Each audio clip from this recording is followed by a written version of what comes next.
Dan di kesempatan kali ini kami mau meminta maaf atas nama aku dan suami sebesar-besarnya, meminta maaf sebesar-besarnya. Mengaku mendapat teror dari Tasyi Atasya, mantan karyawan membuat laporan polisi. Segera bubarkan Al-Zaitun, tangkap Panji Gumilang. MUI merekomendasikan agar polisi segera menangkap Panji Gumilang sebagai pendiri Pondok Pesantren Al-Zaitun atas dugaan menghina dan melecehkan agama Islam.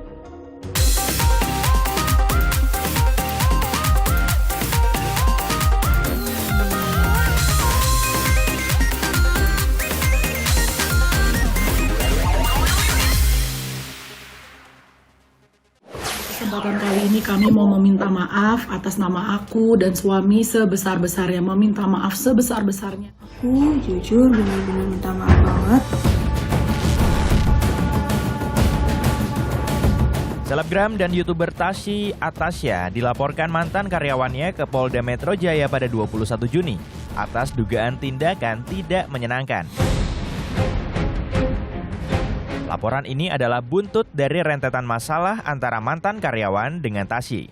Mantan karyawan Tasyi bahkan merasa kerap mendapat teror. Rumahnya didatangi oleh orang tak dikenal yang memintanya untuk menandatangani surat pernyataan secara paksa. Surat itu berisi permintaan kesepakatan yang menganggap semua masalah antara mantan karyawan dan Tasyi selesai. Presur yang didatangi oleh orang dari Telegram tersebut seperti itu, karena dia merasa terganggu ya. Dari mana mengetahui? Presurnya seperti apa? Ya presurnya seperti apa? Ya presurnya di kayak apa ya? Kayak mungkin kayak semacam matel ya, dipantengin gitu rumahnya dari pagi sampai malam seperti itu oleh orang yang diduga suruhan dari Telegram tersebut. Perseteruan antara Tasyi Atasya sudah cukup lama berlarut. Korban merasa masih ada kewajiban Tasyi untuk membayar upah kerja yang belum terpenuhi. Awal 1 November. Jadi 1 November itu harusnya bayar gaji kemudian itu 1 Desember kan. Tapi kita baru terima gaji November itu di tanggal 18 Desember.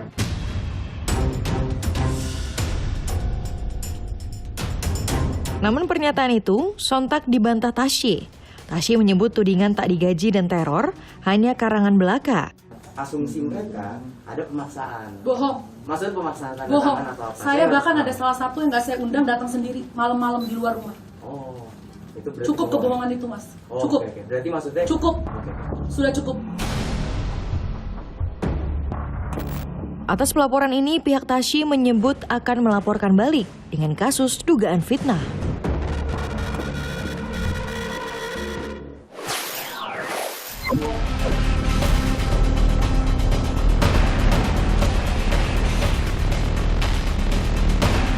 Merusak pribadi, pencemaran nama baik, agama, keluarga kami.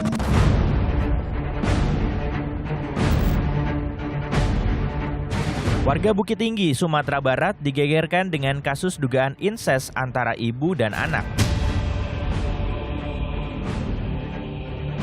Kasus ini pertama kali terkuak dari pernyataan Wali Kota Bukit Tinggi atas dugaan masih adanya perilaku menyimpang.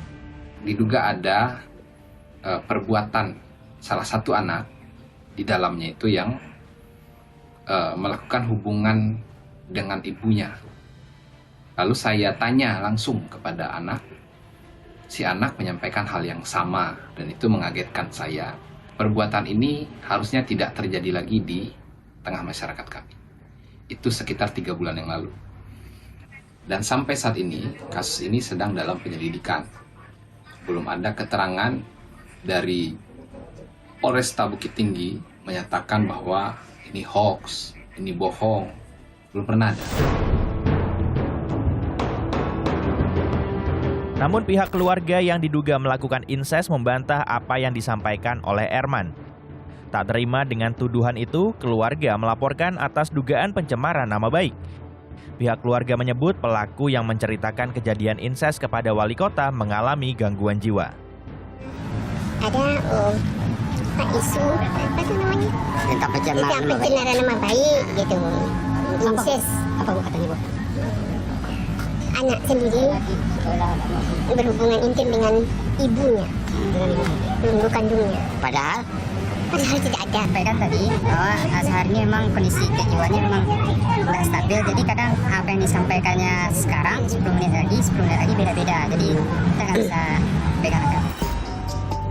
Pemeriksaan masih terus dilakukan polisi, baik terkait kasus dugaan insest ibu dan anak yang dilaporkan Wali Kota Bukit Tinggi maupun kasus dugaan pencemaran nama baik yang dilaporkan keluarga terduga pelaku.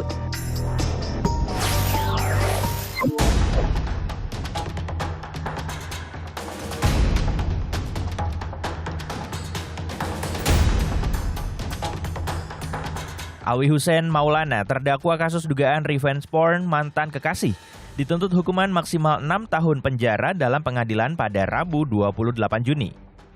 Kasus ini bermula dari ramainya jagat Twitter terkait salah satu korban revenge porn yang dialami seorang mahasiswi asal Pandeglang, Banten.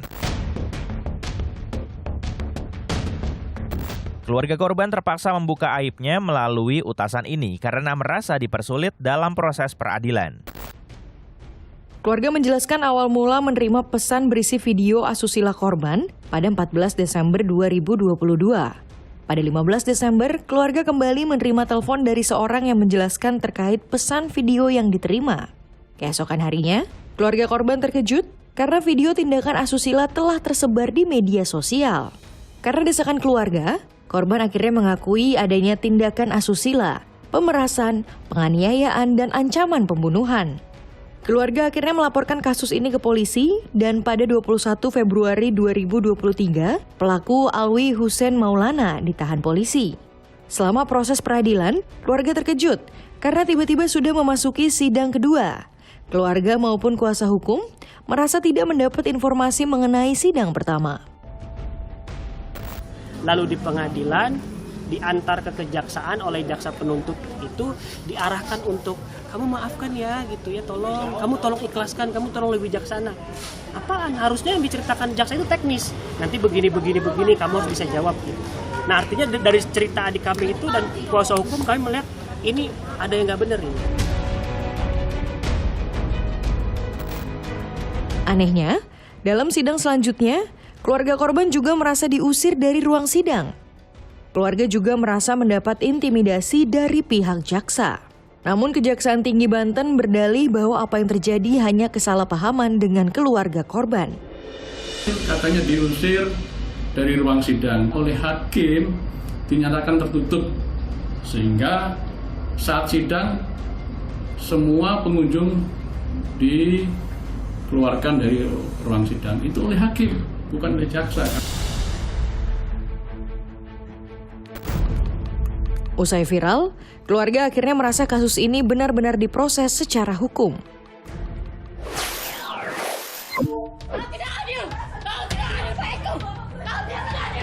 Keluarga terdakwa kasus pembunuhan terhadap anggota Brimob di Sorong, Papua Barat Daya ini tak terima dengan tuntutan jaksa penuntut umum berupa penjara seumur hidup terhadap kedua tersangka.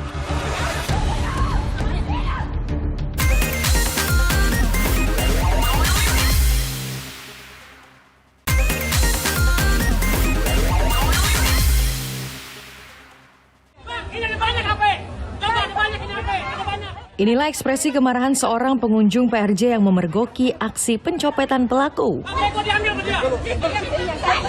Emosi semakin memuncak saat mengetahui ponsel miliknya sudah dicuri. Keduanya sempat terlibat cekcok hingga memicu perhatian pengunjung lain.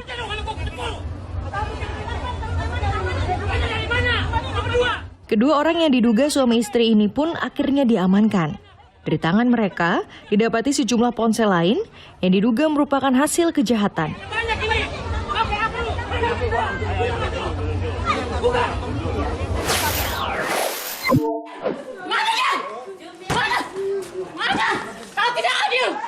Keluarga terdakwa kasus pembunuhan terhadap anggota Brimob di Sorong, Papua Barat Daya ini terus berteriak. Mereka tak terima dengan tuntutan jaksa penuntut umum berupa penjara seumur hidup terhadap kedua tersangka.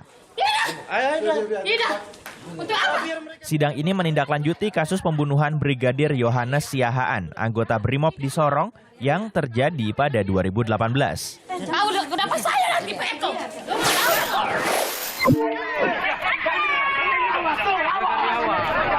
Warga desa Mulyo Rejo ini memprotes penutupan jalan umum secara sepihak oleh PT Latex Indo Toba Perkasa. Warga sempat bersitegang dengan petugas Satpol PP. Warga juga mempertanyakan soal surat tugas penutupan jalan. Warga juga meminta para petugas Satpol PP untuk meninggalkan lokasi.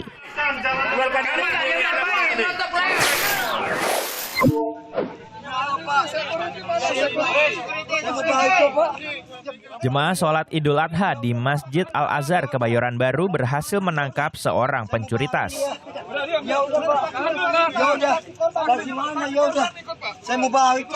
Pria ini awalnya berpura-pura sebagai jemaat sholat, namun diam-diam pelaku menggasak tas jamaah lain. Meski sempat menyangkal, pelaku akhirnya digelandang ke pos satpam Masjid Al-Azhar untuk dimintai keterangan.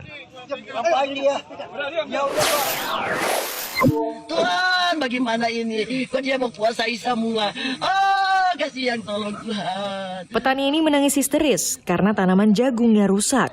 Para petani juga memprotes larangan bertani di lahan seluas 2 hektar. Pemilik adalah orang tua kami.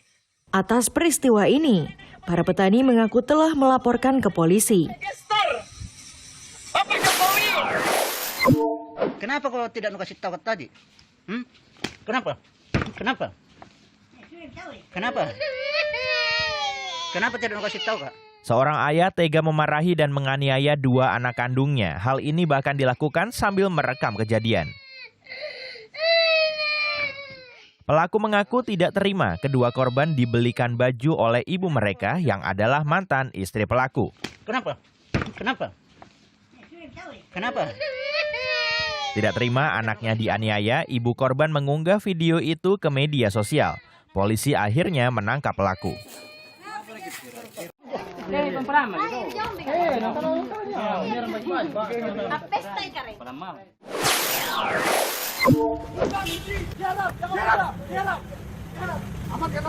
Inilah detik-detik penangkapan seorang kurir sabu di Jalan Sisingamangaraja, Medan. Penangkapan dari Polda Sumatera Utara berhasil menggagalkan peredaran sabu seberat 10 kg. Foto ini narkotika kan? Satu orang pelaku berinisial OR langsung digiring ke kantor polisi untuk mempertanggungjawabkan perbuatannya. Dikeluarkan.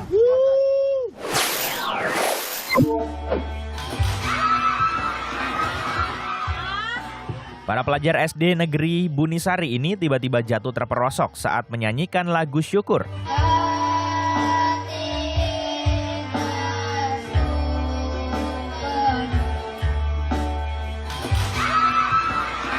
Panggung mendadak ambruk, sedikitnya 30 pelajar pun ikut terjatuh.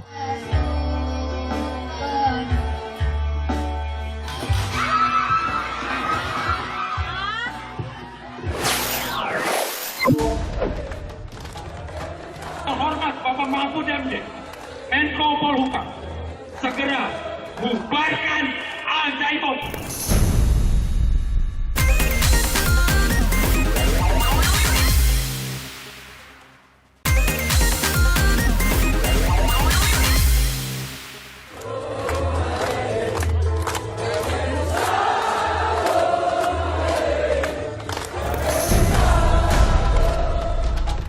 Tolong sampaikan kepada yang terhormat Bapak Mahfud MD, Menko Polhukam, segera bubarkan Al-Zaitun, tangkap Panji Gumilang. Unjuk rasa ini meminta pemerintah membubarkan Pondok Pesantren Al-Zaitun karena dinilai bermasalah. Mulai dari dugaan ajaran sesat, dugaan penodaan agama, hingga dugaan tindak pidana.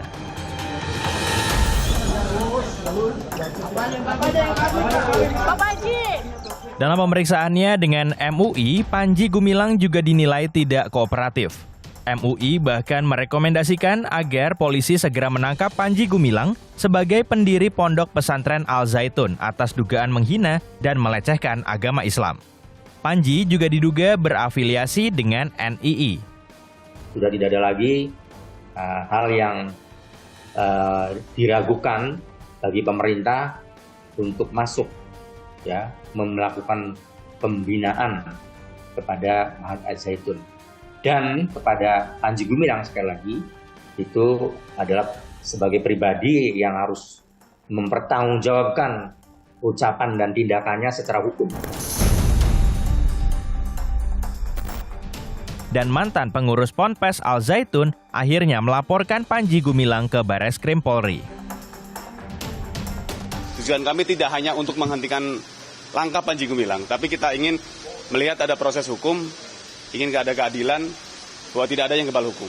Karena sudah jelas ini penodaan agama dan telah membuat kegaduhan. Dugaan ajaran sesat di Al-Zaitun sebagai pengingat bahwa banyak sekte dengan ajaran sesat yang tumbuh subur di Indonesia. Sejak 1995 hingga tahun 2016, MUI mencatat ada lebih dari 300 aliran kepercayaan yang tergolong sesat di Indonesia. Aliran sesat itu biasa muncul lalu menghilang sewaktu-waktu. Mereka yang masuk dalam kriteria sesat diantaranya mengingkari rukun iman, meyakini akidah yang tidak sesuai dengan dalil syar'i, meyakini turunnya Al-Quran, mengingkari kebenaran Al-Quran, penafsiran Al-Quran tidak sesuai kaidah tafsir, mengingkari hadis Nabi sebagai sumber ajaran Islam, melecehkan Nabi dan Rasul, mengingkari Nabi Muhammad sebagai Nabi dan Rasul terakhir, mengubah ibadah yang ditetapkan syariah, mengkafirkan sesama Muslim. Alaihim Avenu Shalom Alaihim.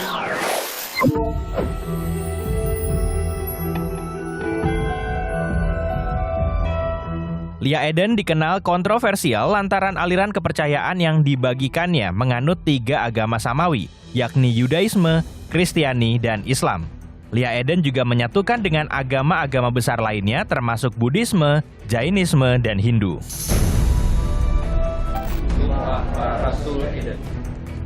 Bermula pada tahun 1997, Lia Eden mengaku mendapat wahyu dari malaikat Jibril. Hal tersebutlah yang menjadi dasar ajarannya.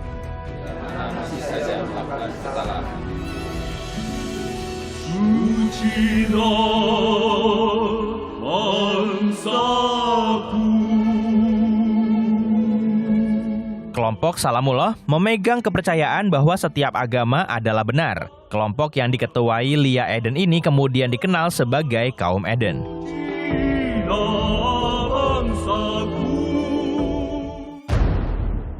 Dalam ajarannya, Lia Eden mengaku sebagai titisan Bunda Maria dan ditugaskan Jibril untuk mengabarkan kedatangan Yesus Kristus ke muka bumi.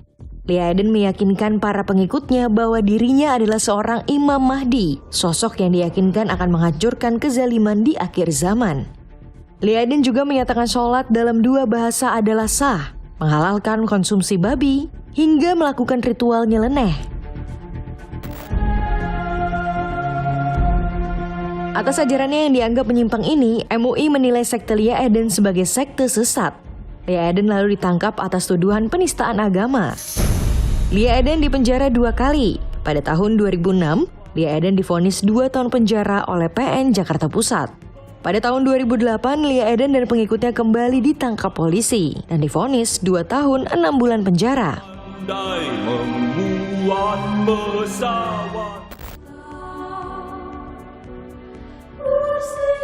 Lia Eden akhirnya meninggal pada 9 April 2021 lalu.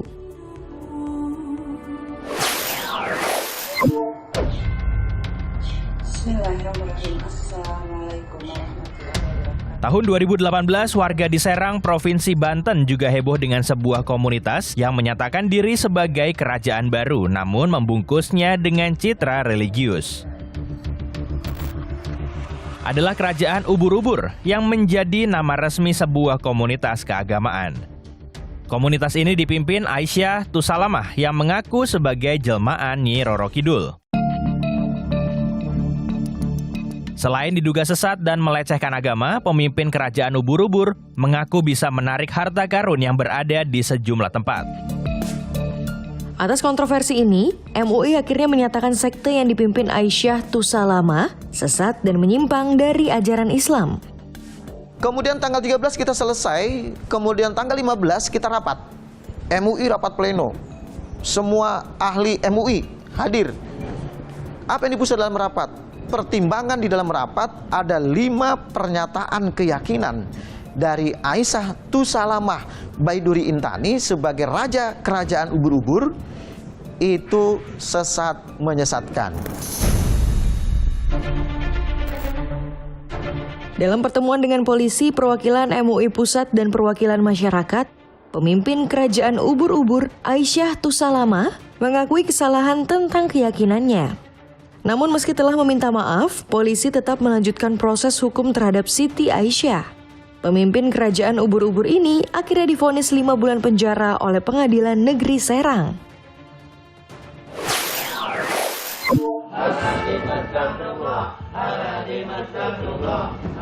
Warga Tangerang juga sempat digegerkan dengan aliran sesat kelompok Aliyudin. Kelompok ini membuat ritual dengan duduk mengelilingi makam sambil melafalkan doa-doa. Seekor anjing berwarna hitam bahkan ada di tengah-tengah mereka. Resah dengan kelompok ini, warga setempat akhirnya membuat laporan hingga ritual kelompok pimpinan Aliyudin ini berhasil dibongkar polisi.